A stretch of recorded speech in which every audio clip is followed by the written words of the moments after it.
What's up guys, how the heck are you doing? Welcome back to the channel and welcome to today's video. First of all, can you hear this? Very faint. Probably not, but I can hear it. It is people mowing their yards in my neighborhood. So it is that time of year where it's gonna be hard to shoot here during the day because I live in suburbia and there's gonna be people mowing their yards all around. So extremely interesting. So my upload schedule this previous week was very lackluster, but that was for a good reason, and that was because I was battening down the hatches. Is that a saying? Battening down the hatches?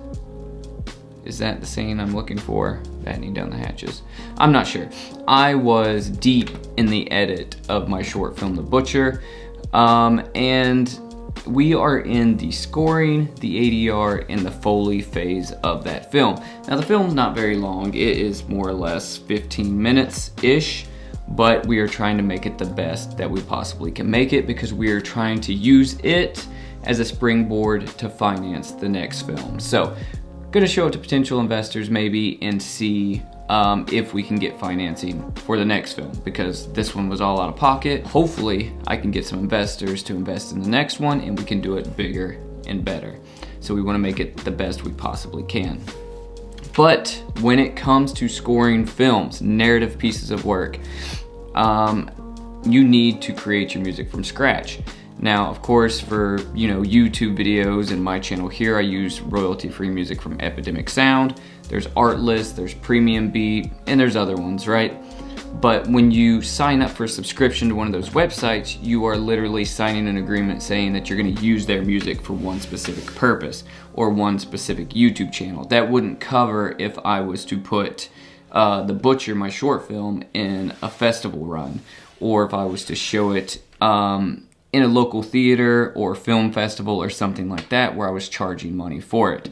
So it's better for us to just create the music from scratch. That way we own everything within The Butcher and everything about The Butcher, and we don't have to ever worry about getting into a lawsuit or any kind of potential issues later on down the road. So creating music from scratch can be rough. It can be rough, but we have scored many films before, so we're just dialing it in just right. So one thing that was extremely disappointing to me this past week is this right here.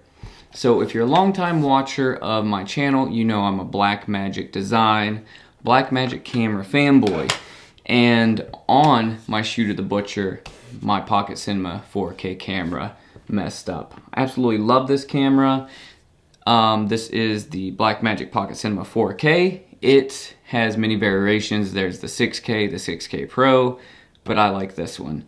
And this camera decided to mess up on my last shoot out of nowhere, and we were able, just by the skin of our teeth, able to finish shooting The Butcher with this camera. Now, the reason I'm disappointed is because I've been trying for months to get a hold of Blackmagic's customer support to get this thing in and get it serviced and get it back to me. Now, I've heard of people having issues with Blackmagic Design customer service and with their cameras, but I never thought it would be this bad. Now, what this camera is doing is, if you can see this right here, it is getting phantom touches. You see how it's zooming in. It'll start pressing random settings on the camera, and you see how it went to that menu there. So I don't know why something's messed up with the screen, but you absolutely can't shoot with it because you'll be recording. It'll start changing the shutter speed. It'll start changing the ISO. It'll start doing all kinds of crazy stuff, which is unfortunate. Well, right now, oh, there it goes. It's just zooming in, it's doing all kinds of stuff. So I'm thinking that something internal has to get replaced, or maybe it's just the screen. I'm not sure. Never dropped this camera, never got it excessively wet or anything like that. So I'm not sure what's going on with it, but their customer service has been horrendous because, listen, this is what happens when you call their customer service.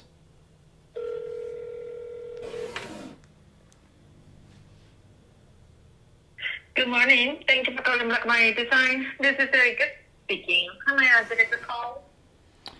Hi, I'm trying to see if I can send in a camera for service. Sure, let me transfer you to support. Give me a second. I haven't been able to get a hold of them for months. You are currently caller number 5, waiting to speak with a representative. Thank you for your patience. I'm caller number 5. I haven't been able to get a hold of them for months. And I've had to leave voicemails and they haven't called me back. I've even left my email and they haven't emailed me back. So let's see how this goes. It's great. I'm glad I'm recording this. We'll be back.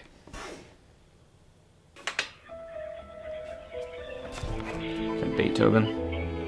Blackmagic Designs customer service number if you ever need it.